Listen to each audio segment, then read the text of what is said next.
What's up, Dan? How you doing? GM, how are you guys doing? I'm good, Good. I'm good. We're doing good, man. We know it's is it late for you where you're living at? It's 10 p.m. here. So Yeah, yeah, I'm based in Singapore, so yeah.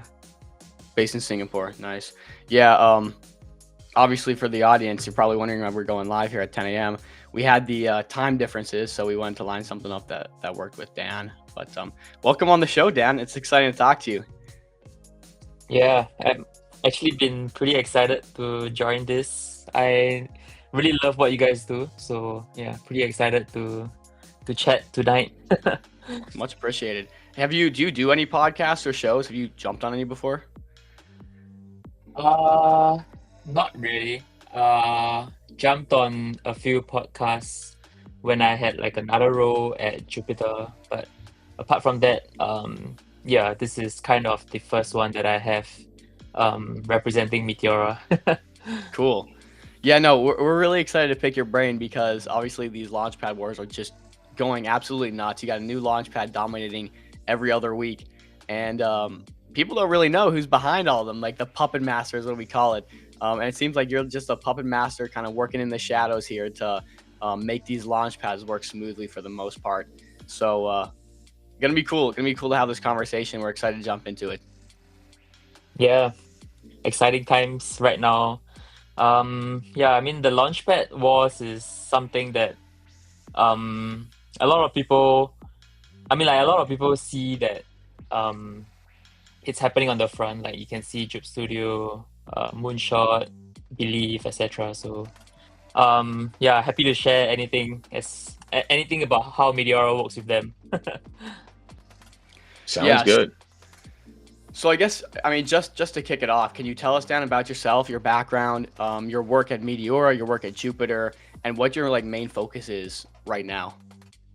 Yeah. Okay. So a little bit about myself is started in Meteora like I would say I would say it's 5 months ago. Yeah. Right now it's my fifth month. And yeah, I mean, ever since I joined, I've been heads down into DBC, which is Meteora's dynamic bonding curve. Also in all kinds of other tech like DLMM, DMM V1, V2, Alpha Vault, and a few exciting products that's coming up soon. Yeah, so really, just been on the technical side. One thing that Meteora kind of needs support at was basically on the tech side because our tech is pretty complicated, I would say. Um, Even for a developer who reads the docs, they might have trouble understanding. So yeah, I think when I came in, it was more on like um, synchronizing with all these launchpads partners, and then really getting them to understand our tech, and yeah, I mean just getting people to use us. Yeah, so that's Awesome. just been how I have been building. Previously, I also was a front end developer at Binance. Yeah, so Oh, that's about myself. Sorry, I'm just okay. turning this music down. Sorry. But no, that's all super cool stuff. It feels like a few months ago we weren't really talking about all these different launch pads. Do you think, with your work that you've been doing at Meteora starting, I think you said 5 months ago, do you think that's been what's kind of made the difference to start springing up all these launch pads and seeing these wars begin? Yeah, I mean, it was quite crazy how it all started also because day one when I came in, we had zero launchpad building on top of us. The DBC program literally just went into beta like literally the same week that I joined. So the moment it became beta, then it went into beta, and then we had to find like different launch pads to get to get started with using us. And then we actually had like I would say at that point in time like 10 different Telegram groups that I was in with people using Meteora's DBC. Today, if we want to talk about how many groups, I think I'm almost at my third folder on Telegram. I think each folder has about 100 chats, so I think we have about yeah, 200 plus chats of just launchpads who wants to use Meteora DBC from the chats that I have lah. Yeah, so I would say that's behind the scenes growth. I think on if you look at Jupyter Pro, you can actually see um like all the launchpads that are there except for Bonk and Pump Fund. The rest are all using Meteora DBC or Meteora's DMM pools. Yeah. So we actually grew we actually grew our launchpad scene from like just none to like I think over 20 plus, hitting 30 plus. Yeah. So pretty exciting. A lot more coming up. Yeah. Yeah, that's super cool. I remember like 5 months ago, again, like right around the time you started, I didn't recall seeing really much activity with Meteora on the back end at all. I really don't even recall seeing Meteora on timelines on social media much whatsoever. And I feel like with all these launch pads, that's just changed so drastically in such a fast way. We were on a call with Vesper and Soju, and they gave you a lot of flowers, Dan. They were saying without Dan, we probably wouldn't have all these launch pads popping up, and he's been a big help. When you talk about DBC and some of these other more technical things, you have to understand our audience is not super technical, including myself, including maybe some other guys on the show. But can you kind of explain what a DBC is, or a dynamic bonding curve that is? I would imagine. Okay. So DBC is actually essentially a bonding curve, like what Palm has, what Bonk is, like what Radium has. But why it's called dynamic is because, or how Soju likes to call it universal curve, is because you can literally configure how your curve shape is like. Because essentially how bonding curves are in like in our launchpad scene is that it creates like a form of price discovery for base min for like tokens in general. So being able to control the shape of the curve instead of using like a fixed constant product straight line curve that like what Palm and Radium uses. Dynamic bonding curve actually lets you control the price sensitivity of how purchasing a token in our bonding curve will be more exciting as compared to other bonding curves. On top of how much we can configure, like we have the anti-sniping mechanisms. We let you configure however much fees you want. We don't fixate any fees for you, and you can control the price action of your bonding curve, and you can also control how deep how much deep liquidity you want to collect on your bonding curve. Like we don't restrict anything at all. You can even have a 1K initial market cap token, and then it graduates at 5K migration market cap. Or you can have a 1 million initial market cap token that graduates at 10 million migration market cap. So the bonding curve actually handles the math for you so that you, and also on top of that, lets you let your tokens get discovered on all trading terminals like Axiom, Jupe Pro, Photon, etc. So we actually help you to offload all these integration troubles and all those math, and then really give you a holistic product that you can just use and plug and play and get started launching a launchpad within like 1 day or less than a day. Yeah. That's super cool. You guys have made it really easy. And I think we want to stress here on this stream that, Dan, you're the guy that's created this engine for a ton of innovation on Solana right now, which has launched also a ton of new products.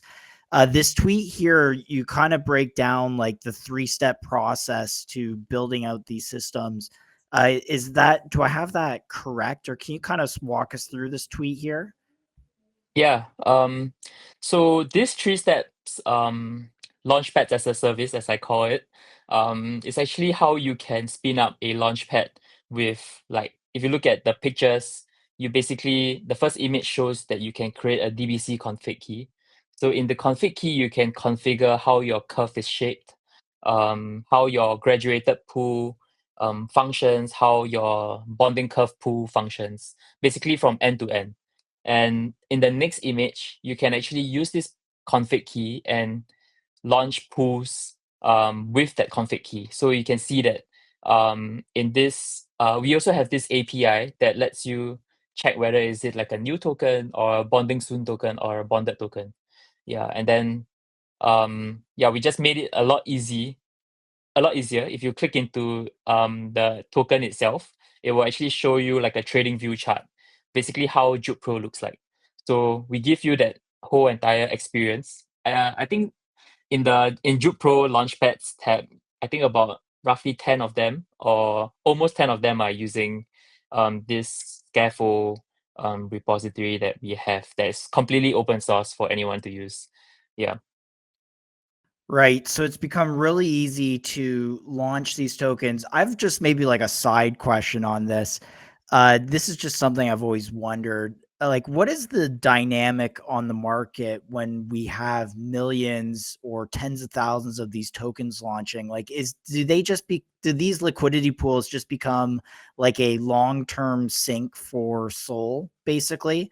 Like, you have all these thousands of liquidity pools that have a little bit of Sol in it. It just is like Sol that's going to be locked in these different AMMs forever. Yeah.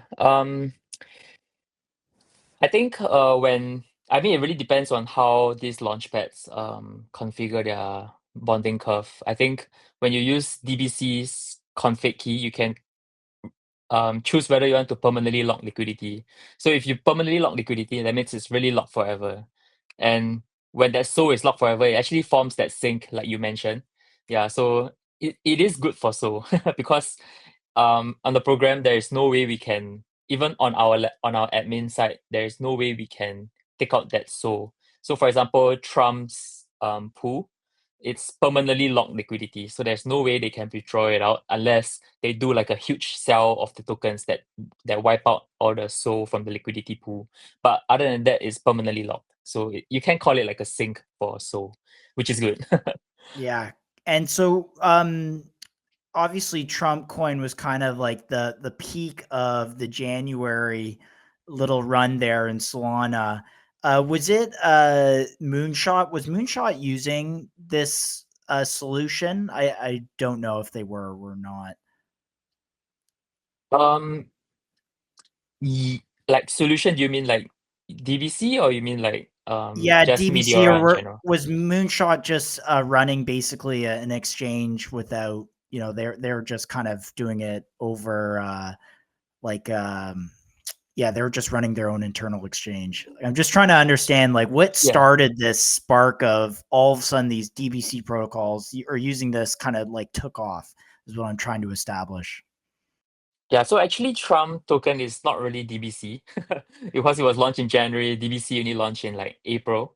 Yeah, but I think how Moonshot works is they are like a very Web2 friendly exchange. So they list tokens depending on how they want to list it, like how Binance lists meme coins. Yeah, so Moonshot actually listed Trump, and Trump actually created a pool on.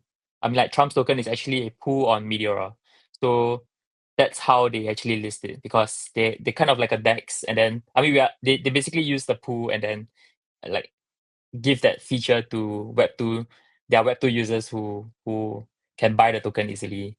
Yeah, and I would say DBC how um we have this launchpad wars is I think a lot of different launchpads they want different configurations. They don't want the very strict 14K initial market cap and 69K graduation market cap like what Palm has. So they really want to control a lot of different aspects of their tokens that launch on their launchpad. So using DBC it was a no-brainer to them. Yeah. So, would you say what makes Meteora special is that anyone can come to it and quickly customize and basically spin up a whole unique launchpad that's going to set itself apart from Pump, Bonk, Bags, Believe, and be completely different, even though it's using the same underlying technology? Yeah. If you talk about Bex, Drip Studio, Moonshot Create, Believe, they are all using a very different configuration in terms of how the pool functions in the bonding curve and also how the pool functions after the bonding curve. So yeah, they're all using very different configurations. I think one thing that makes them stand out, and I think it's a very strong reason why they are doing so well. I mean, like they had their moments in doing well, was because I think Meteora on our end, Soju, Malcolm, myself, Vesper, we really abstract the complexity of managing liquidity for them. Basically, we give them a bunch of settings and they can set, and then they can build their own flywheel on top of it. Like if you look, for example, at Bex, uh, they actually use they actually really showed how customizable Meteora's tech is. So they really set the baseline with Meteora's tech, and then they build like wrapper programs on top of their product. I mean, on top of our product to really give those kind of creator fee earnings to like to Team Water or Mr. Beast or yeah. So basically, we built that foundation for a lot of these launchpads so that they can fly high. Yeah, so that's the goal that we always are aiming for. Yeah, so Hmm. I would say Wait, that's so why there's this launchpad wars as well. Yeah.